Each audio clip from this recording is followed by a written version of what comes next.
The U.S. struck Venezuela and captured its long-serving president, Nicolas Maduro, President Donald Trump said early on Saturday, after months of pressuring him over accusations of drug running and illegitimacy in power. Donald Trump sent his military forces into Venezuela and they kidnapped, arrested the president of Venezuela, Maduro, dictator Maduro, on his bed with his wife. And now the guy is on his way to the United States of America, and Donald Trump has come to make a speech that he ordered his military to take over. So let's discuss this. Please don't go away. In a Truth Social post, Trump said, quote, "The United States of America has successfully carried out a large-scale strike against Venezuela and its leader, President Nicolas Maduro, who has been, along with his wife, captured and flown out of the country." So Donald Trump said he was going to, I think he placed a bounty on the head of the president of Venezuela, that is Nicolas Maduro. And that guy has been a dictator in that country. He has run the country aground. There is high level of inflation. The country has just become a marooned country. And so Donald Trump had been warning him that all the narcotics and all the drugs that is allowing to come into America would have consequences. And as a result of that, America started bombing boats that were suspected on international waters. They were suspected of carrying drugs, and this drew international condemnation. And then later, America started building, military forces around the country or the island of Venezuela. And then Nicolas Maduro started having his own military drills in preparation, to counter the offense whenever it happens. And then, boom, today being 3rd of January, he struck hard. And what did he do? When this man was still on his bed with his wife, rolling, Donald Trump's forces entered there and took him from his bed and his wife.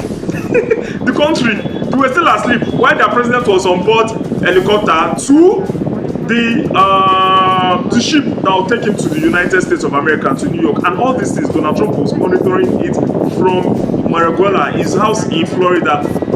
This is very, very crazy. So what happened? Now, Donald Trump, American president after president, have been saying that Maduro has been allowing drugs move from Venezuela into America, and this thing is becoming a crisis. And America declared this as I don't know if they could declare it the act of terrorism, and they warned him, and then they told him to step down.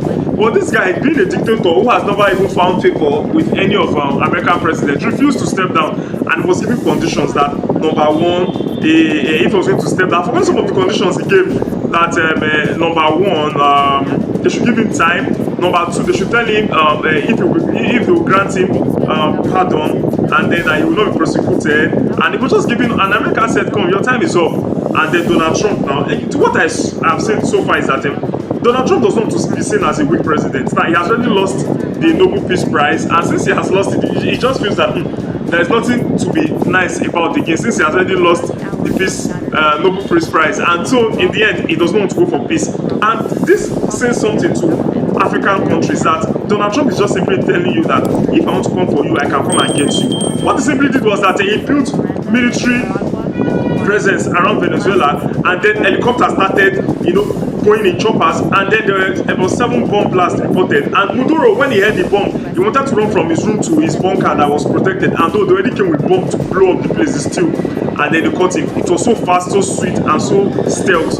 And now Russia is condemning the act, and I'm happy about it. This will let Tinubu know that when Donald Trump said he's coming to Nigeria, gun blazing, to take out, to take out the terrorists in Nigeria, he meant it. Because initially, when Donald Trump said it, he was not saying it in collaboration with Tinubu. It met Tinubu by surprise, just the way it met all of us by surprise. That he was tired of Christian genocide in Nigeria, and that he was coming, gun blazing and everything. And the people were like, "Oh, will this lead to regime change? This is Nigerian sovereignty.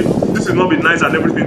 Before Nigeria started sending delegates, and then they started negotiating and started talking. So Nigeria started giving them intel, and that was what led to the bombing of ISIL camp in Sokoto. If not, Donald Trump was willing to just come on his own. But I know Donald Trump now, if he cares not taking, he may go outside of doing things diplomatically and begin to go rogue in Nigeria. And when Tinubu condemns him, he comes hard with Tinubu, and before you know it, he may start pushing for regime change. Or you allow the election come and support Christian, presidential candidate, and that will be the person of Peter Obi, because he will be tired of all this Muslim ticket, thinking that that's why there is buying in the north of Christians by these headsmen and bandits and then terrorists of Boko Haram and ISIL.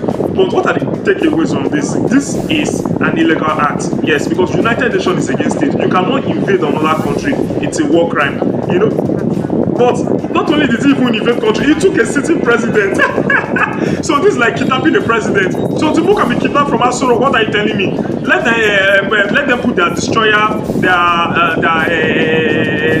carriers, their plane carriers, their bombers, and all of that, you know, in the Atlantic Ocean, you know, and then see if they don't be able to take out Nigerian air defense, and then send helicopters, choppers to Abuja and kidnap Tinubu. What are you telling me? So Tinubu should better be warned. African countries should be warned. Donald Trump, it just wants to show that within this is less than about 2 years to go, that he's not going to take nonsense. Less than 3 years, you know, it's still up to 2 years. Less than 3 years to go, he's not going to take nonsense from all these corrupt leaders, especially the ones that do not have nuclear power. Because I know now North Korea will be saying, well, they can't come to North Korea because North Korea has lots of missiles pointed at South Korea that if they invaded, they bomb the hell out of South Korea. And now what they would not even want to do is that they want to threaten with their nuclear bomb, because we know that they have some nuclear, they have nuclear capabilities now. And then Iran should be careful too, because this just shows that that Kamani can also be taken out, you know, either assassinated or kidnapped. Now this guy is going to face trial in the United States, the sitting president. No ability to cover him, and then, you know, but we from what I say now, the people he has left behind, that is probably his vice president and his military, you know, personnel, they are still trying to show military strong presence, you know. But I know over time the government will crumble, and then there will be resistance. There could be resistance, or within his circles, you know, there will be a takeover, and then they want.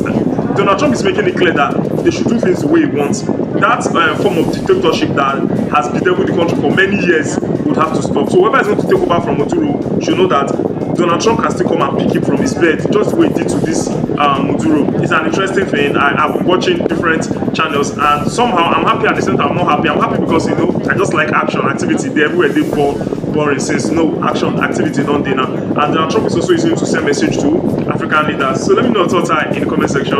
I know your boy Ernest, also by Adebayo Koje. Please remember to like, share, subscribe, and comment. Signing out. Peace.